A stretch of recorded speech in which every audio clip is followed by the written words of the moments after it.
El presidente de la República desmintió las acusaciones de agresiones a periodistas que investiga la Comisión Especial de la Asamblea Legislativa para la protección de este gremio. Los verdaderos que han actuado contra la prensa, incluso a balazos, y les han destruido su equipo, pues ahí está, en sus propios reportajes, ahí están, circulan en las redes sociales, donde pasó en los gobiernos de Arena y en el gobierno del FMLN, pero jamás en nuestro gobierno. Ningún periodista puede mostrar un balazo o una herida o una cámara quebrada o algo por el estilo, o a mí agarrándole empujones, como muchos diputados sí lo han hecho, y ahí están los videos. Y a través de un video evidenció cómo el director y fundador del Faro, Carlos Dada, se negó a entregar informaciones al Ministerio de Hacienda como manda la ley, lo que demuestra una alianza política con los partidos de Arena y FMLN. Pero no quisiera hacerlo yo, no quisiera entrar en especulaciones.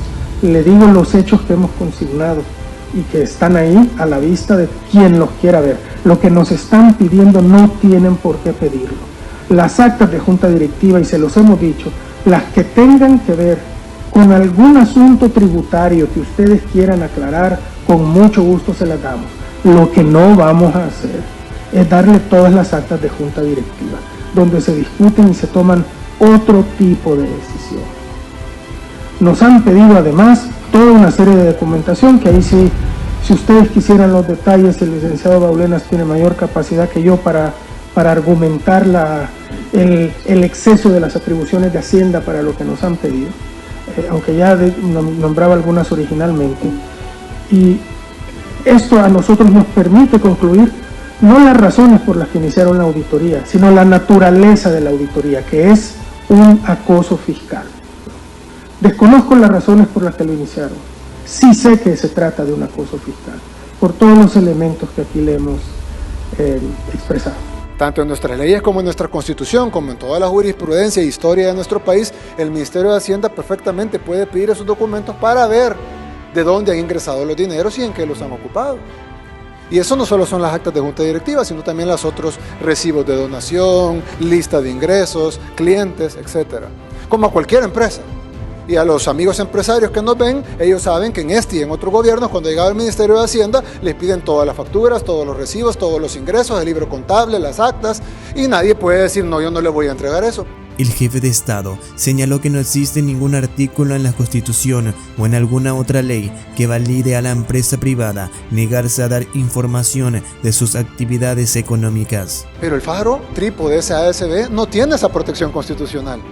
Que me muestren el artículo de la Constitución donde dice que la empresa privada trípode SASB podrá entregar los documentos únicamente que ellos consideren pertinentes a las investigaciones y podrá resguardar en secreto los documentos que ellos no consideren pertinentes en ningún lugar. Pero yo sí les mostré el artículo de la Constitución que habla sobre los planes militares secretos de la Fuerza Armada.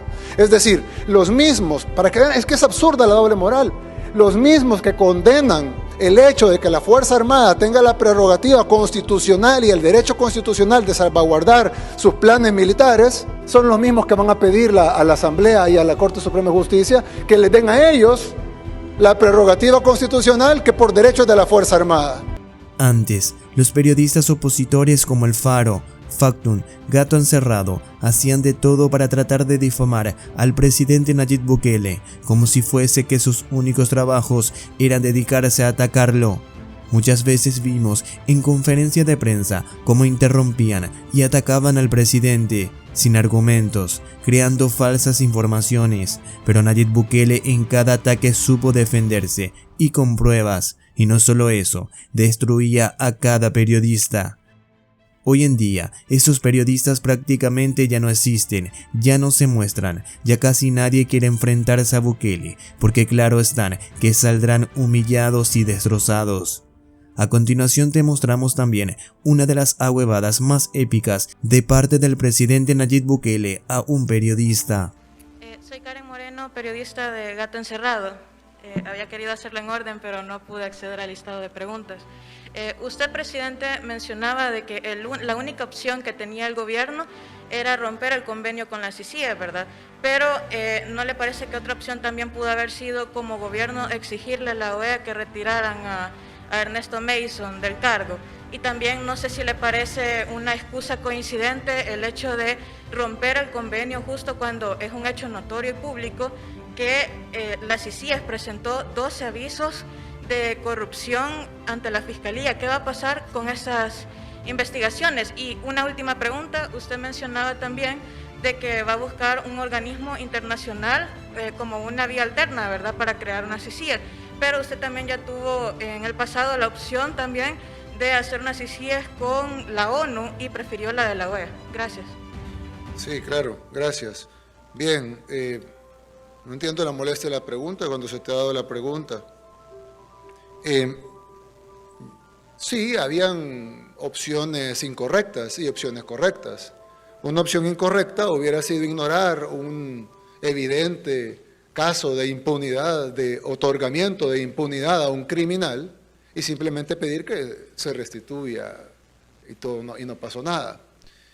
Pero no, las cosas tienen consecuencias.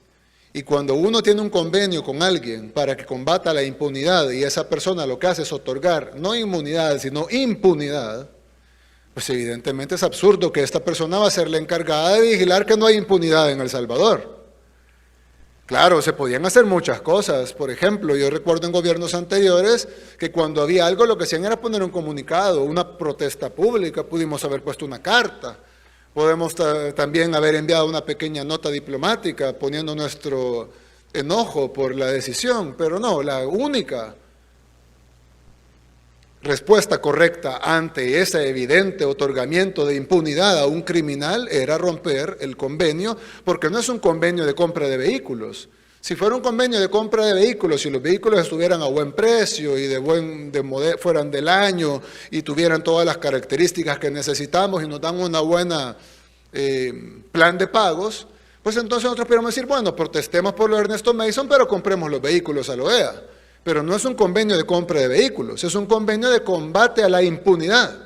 ¿Cómo podemos combatir la impunidad con alguien que obviamente tiene agenda política y con alguien que obviamente está otorgando impunidad a un criminal por razones políticas? Porque no hay otro motivo, no es como que el hombre tenía los grandes méritos para ser asesor de la OEA. Es evidente y cualquier salvadoreño que se respete a sí mismo va a saber que esto es una jugada política de la OEA. No creo que alguien que de verdad se respete a sí mismo y no sea cínico, va a pensar que esto fue una cosa inocente del señor Almagro y de repente él, sin querer, contrató al hombre más experto en asesorar a la OEA un día antes de su audiencia ante la justicia salvadoreña. Cuando hay videos de años que son conocidos por todos del hombre con montañas de dinero frente a los pandilleros comprando elecciones, negociando la vida de los salvadoreños. ¿Cuántos salvadoreños han muerto producto de ese dinero? ¿Cuántas armas se compraron con ese dinero? ¿Cuántas municiones se compraron con ese dinero y terminaron clavadas en el cuerpo de personas que fallecieron? Entonces, que venga ahora el secretario general, el firmante del convenio, a hacer esto y que vengamos nosotros, como sugeriste, a simplemente hacer una protesta por escrito, a pedirle que por favor mejor ya no lo contrate, eso sería precisamente la respuesta de alguien que no tiene principios. Pero alguien que tiene principios lo que va a hacer es romper el convenio con una persona que no tiene moral y establecer un nuevo convenio con alguien que sí tenga moral. Ahora bien, en cuanto a los avisos de corrupción, yo no conozco avisos de corrupción de las CICIES, pero sí puedo decir una cosa. Las CICIES tiene aquí ya 2 años casi de estar. En esos 2 años nosotros hemos enviado información sobre la partida secreta, sobre el Chaparral, le hemos enviado la partida secreta de expresidentes, hemos enviado documentos sobre sueldos incluso de periodistas afines a ustedes, como por ejemplo Héctor Silva, que confesó públicamente que él había recibido dinero de la partida secreta de Mauricio Funes y aparte confesó públicamente haber fundado el medio hermano de ustedes, porque todos son pagados por Soros, Gato Encerrado, Factum y Faro, son lo mismo, los 3 son financiados por Open Society, ¿o no? Es decir, tienen el mismo dueño, pues. Y él aceptó que había recibido el dinero de Fito Salume para financiar su medio y aceptó que había recibido dinero de Mauricio Funes de la partida secreta. Y entonces, ustedes son los que dicen eso, pero toda esa información que nosotros mandamos, incluyendo la de tu periodista aliado, y no se procesó nada. La CICIG no procesó nada. Le enviamos lo del Chaparral, no procesaron nada. Le enviamos una docena de casos, no procesaron nada. Casos de tráfico de armas, incluso en el Ministerio de la Defensa, y no procesaron nada. Entonces, obviamente, la CICIG es lo que tenía un sesgo ideológico y político, claro, y si alguien duda de eso, pues puede verlo aquí precisamente, porque ¿cómo será que alguien que está acá luchando contra la impunidad, lo primero que hace es que alguien a quien todos los salvadoreños, porque creo que no es necesario ser de Nuevas Ideas o de FMLN o de otro partido político para saber que esto es un crimen? Entonces yo creo que cualquier persona que vea esto sabe que la OEA no tiene ninguna intención de combatir la impunidad en El Salvador y por lo tanto todo lo que venga de ellos padece de este vicio. Ahora, ¿por qué no lo hicimos con la ONU? Bueno, ahora precisamente vamos a buscar una organización en quien sí confiemos. Cometimos el error de confiar en la OEA, definitivamente. Cometimos el error de confiar en la OEA. Lo digo 2 veces por si alguien lo quiere sacar de contexto. Cometimos el error de confiar en la OEA porque ¿cómo pudimos haber confiado en gente que le da impunidad a criminales? Obviamente, pues, cuando uno llega a esto, uno piensa que esos organismos internacionales son pulcros. Y uno ve la OEA y la ONU, y uno ve el secretario general de la OEA en Washington, y uno piensa que esta gente es correcta. Claro, cuando uno ya entra en esto y se da cuenta que las cosas no son como las pintan, que la comunidad internacional en su gran conjunto es hipócrita y cínica, y caen ante grandes abusos a los derechos humanos verdaderos, donde asesinan gente en la calle, y asesinan manifestantes en la calle y guardan absoluto silencio, pero en El Salvador, donde nunca hemos lanzado una lata de gas lacrimógeno en mi gobierno y en 2 años, nos han condenado como 80 veces por violaciones a los derechos humanos y nunca hemos lanzado una lata de gas lacrimógeno. Y en otros países donde asesinan a mansalva a los manifestantes, callan. Entonces uno se da cuenta que todo esto de la comunidad internacional y todo esto de las organizaciones internacionales no son lo que lo pintan. ¿Lo sabía yo hace 2 años? No lo sabía, pero lo sé ahora, sí lo sé. Y ahora con esto que pasa ustedes ya lo saben también. Amigos, hemos llegado hasta el final de nuestro video. Espero que te haya gustado. Si es así, déjanos tu like, compartir con todos tus amigos y activa la campanita de notificaciones para que te pueda llegar un próximo video. Y bueno, sin más preámbulo, nos vemos en una próxima.